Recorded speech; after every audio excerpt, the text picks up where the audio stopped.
আমরা শুরু করছি তৃতীয় শ্রেণীর উইংসের পার্ট 2 থেকে পেজ নাম্বার 88.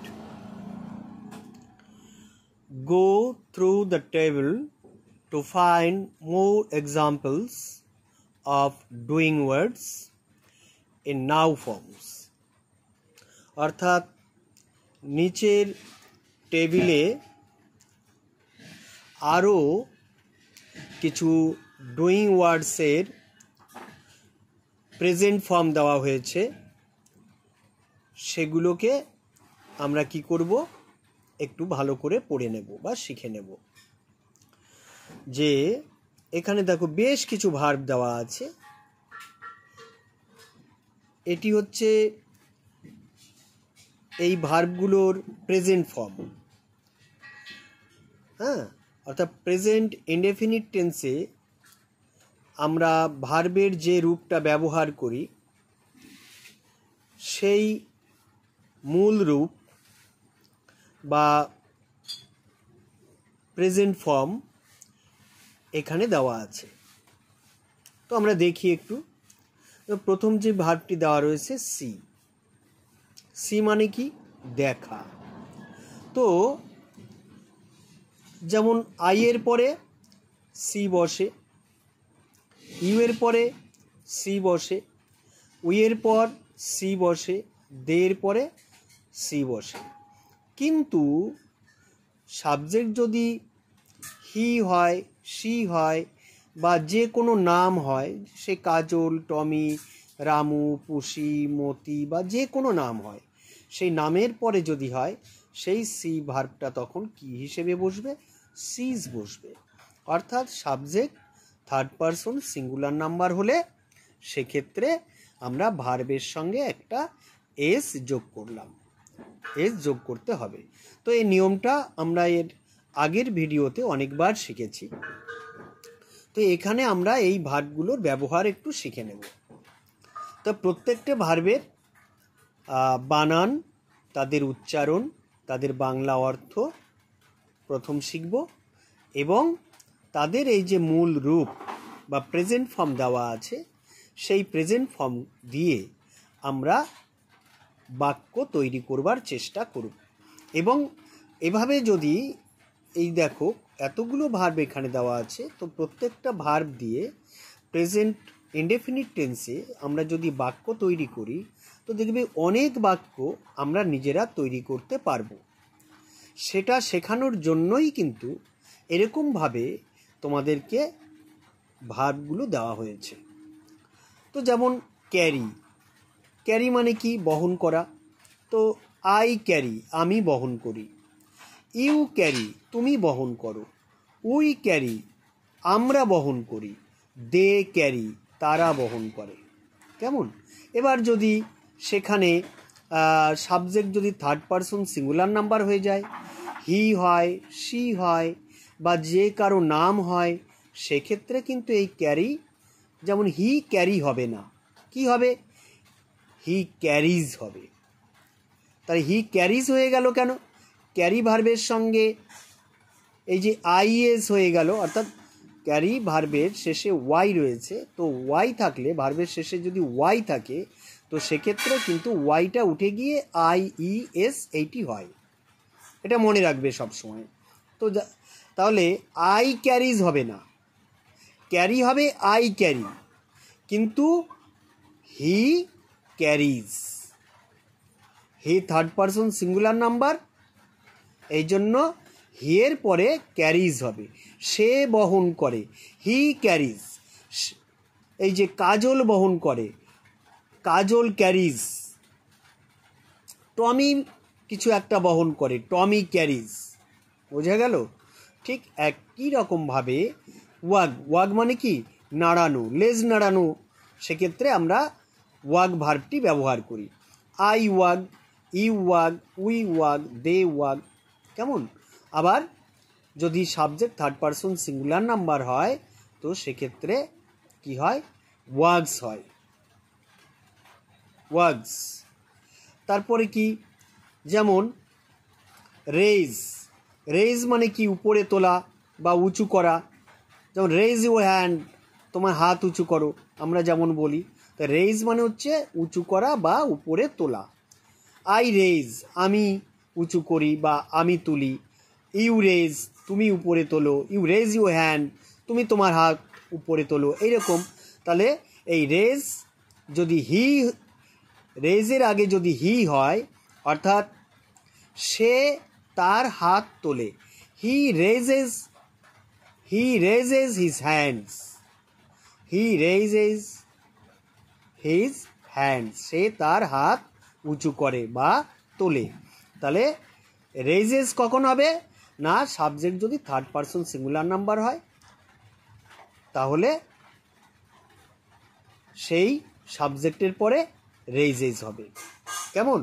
তাহলে একই রকমভাবে সে মানে কি বলা, তাহলে সেক্ষেত্রে থার্ড পারসন সিঙ্গুলার নাম্বারের পরে হলে হবে সেজ। ড্রিঙ্ক মানে পান করা, ড্রিঙ্ক মানে পান করা। আই ড্রিঙ্ক, আমি পান করি। ইউ ড্রিঙ্ক, তুমি পান করো। আবার যদি সে পান করে হয় তাহলে কি হবে, হি ড্রিঙ্কস বা শি ড্রিঙ্কস, বা যে কারো নাম যদি হয়, কাজল ড্রিঙ্কস, কেমন এরকম হয়। তাহলে একই রকমভাবে প্রত্যেকটা ভার্ব আমরা এইভাবে এখানে ব্যবহার করব। কেমন? দ্য জাম্প, জাম্পস হবে। ব্লিড, ব্লিডস হবে। মান্স মানে চিবানো, মাঞ্চেস হবে। নোড, এপাশ ওপাশ নড়ানো, বিশেষ করে ঘাড় নড়ানো, নোডস হবে। প্যাট, প্যাটস হবে। লাভ, লাভস হবে। টক, টক্স হবে। প্লে, প্লেজ হবে। তাহলে আমি প্রত্যেকটা ভার্ব আলাদা আলাদা করে সেন্টেন্স তৈরি করে করে আমি সেভাবে তোমাদেরকে বললাম না, কিন্তু তোমরা যেটা করবে প্রতিটি ভার্বের বানান, উচ্চারণ, বাংলা অর্থ আগে শিখবে, তারপর সেই ভার্ব দিয়ে তুমি নিজেরা বসে বসে বাক্য তৈরি করবে, এবং অবশ্যই এগুলো প্রেজেন্ট ইনডেফিনিট টেন্সে হবে। তারপর দেখো ওয়ার্ডট্রুব রয়েছে। তো ওয়ার্ডট্রুব এর আগেও আমরা অনেক ওয়ার্ড আমরা শিখেছি, তো এখানেও বেশ কিছু ওয়ার্ড দেওয়া আছে, আমরা একটু শিখে নিই। গার্ডেনার, গার্ডেনার মানে তোমরা জানো মালি। তো এক্ষেত্রে কি হয়, ভার্ব দেওয়া রয়েছে, ভার্বের বাংলা অর্থও দেওয়া আছে। হ্যাঁ, ভার্বের বাংলা অর্থ দেওয়া আছে, এবং আর কি সেই ভার্ব দিয়ে তোমার বাক্য তৈরি করতে হবে। অবশ্য এগুলি সবই ওয়ার্ড দেওয়া আছে, এখানে বেশিরভাগ ওয়ার্ড এবং ভার্ব সবই আছে। কাল্টিভেট, চাষ করা, এটি ভার্ব। Grow, verb. কেমন? ফার্মার, এটি ওয়ার্ড বা নাউন। এরকম গার্ডেনার একটি ওয়ার্ড বা নাউন। গার্ডেনার, গার্ডেনার মানে কি মালি। তাহলে গার্ডেনার দিয়ে একটি সেন্টেন্স যদি আমরা তৈরি করি, কি হতে পারে, the gardener waters the plants, মালি গাছে জল দেয়।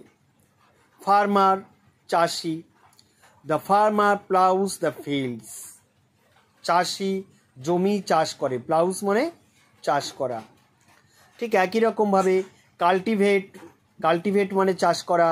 Farmers cultivate the field to grow crops, চাষিরা ফসল ফলাতে জমি চাষ করে।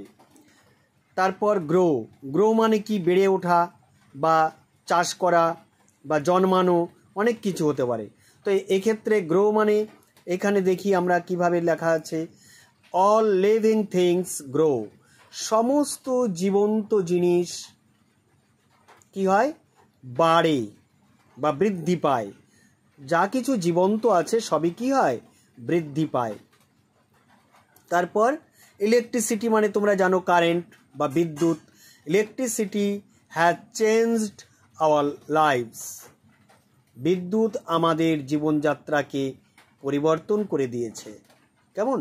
তাহলে এরকমভাবে তোমরা এখানে যে শব্দ বা যে ভার্ব যাই দেওয়া আছে সেগুলোর উচ্চারণ, তারপরে তাদের বাংলা অর্থ এবং সেগুলি দিয়ে বাক্য তৈরি করা, এগুলি তোমরা খুব ভালো করে শিখে নেবে। এবং যে বাক্যগুলি এখানে আছে সেই বাক্যগুলি তুমি ব্যবহার করবে, সেগুলি ভালো করে পড়বে এবং নিজেরাও এরকম বাক্য তৈরি করার চেষ্টা করবে বা অভ্যাস করবে। তারপর এখানে আন্ডারগ্রাউন্ড কি রয়েছে, আন্ডারগ্রাউন্ড মানে মাটির নিচে, যেমন র্যাটস লিভ আন্ডারগ্রাউন্ড, ইঁদুররা মাটির নিচে বাস করে। হয়ে গেল। ঠিক একই রকমভাবে গার্বেজ, গার্বেজ মানে আবর্জনা। Garbage beans are used for keeping wastage, আবর্জনা রাখার পাত্র ব্যবহার করা হয় পরিত্যক্ত জিনিস রাখার জন্য বা ফেলে দেওয়া জিনিস ফেলার জন্য বা রাখার জন্য। তারপর থার্স্টি, থার্স্টি মানে কি, তৃষ্ণার্ত। I am feeling very thirsty, আমি খুব তৃষ্ণা অনুভব করছি বা আমি খুব তৃষ্ণার্ত। তারপর স্কারসিটি, এটি কি, স্কারসিটি মানে সংকট, স্কারসিটি মানে সংকট বা সমস্যা। Travellers face scarcity of water in the desert, ভ্রমণকারীরা মরুভূমিতে জলের সমস্যার সম্মুখীন হয়েছে, অর্থাৎ মরুভূমিতে তাদের জলের খুব সমস্যা হয়েছে। তারপর থটলেসলি, চিন্তাহীনভাবে, থটলেসলি চিন্তাহীনভাবে মানে চিন্তা না করে। পিপল কাট ট্রিজ থটলেসলি, লোকজন চিন্তা না করে গাছগুলোকে কেটে ফেলে। হয়ে গেল। ঠিক এইরকমভাবে এই সেন্টেন্সগুলো যেমন তোমরা পড়বে, যেমন এই যে আন্ডারগ্রাউন্ড, আন্ডারগ্রাউন্ড ওয়ার্ডটিকে আমরা কিভাবে ব্যবহার করব। যেমন এখানে একটা সেন্টেন্স দেওয়া রয়েছে, এই সেন্টেন্সটি আমি পড়লাম, কিন্তু তার মানে এই নয় যে আন্ডারগ্রাউন্ড দিয়ে শুধুমাত্র এই একটাই সেন্টেন্স হবে, একটাই ভালো করে মুখস্থ করলাম।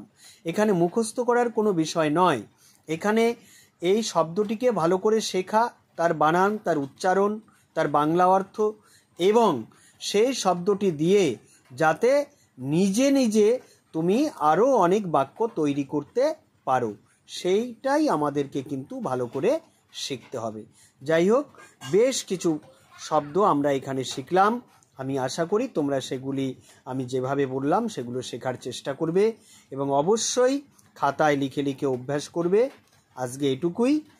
আর সবশেষে বলি, অবশ্যই যদি তোমাদের ভিডিওটি ভালো লেগে থাকে লাইক দেবে, এবং তোমাদের এই উইংস বইতে যদি কোনো সমস্যা হয় বা আমার পড়ানোর ক্ষেত্রে যদি কোনো সমস্যা তোমাদের মনে হয় যে এই জায়গাটা বুঝতে অসুবিধা হচ্ছে বা কোনো রকম সমস্যা হচ্ছে, অবশ্যই তোমরা কমেন্টসে লিখে জানাবে এবং তোমাদের বন্ধুদেরকে দেখার সুযোগ করে দেওয়ার জন্য অবশ্যই শেয়ার করবে এই ভিডিওটি।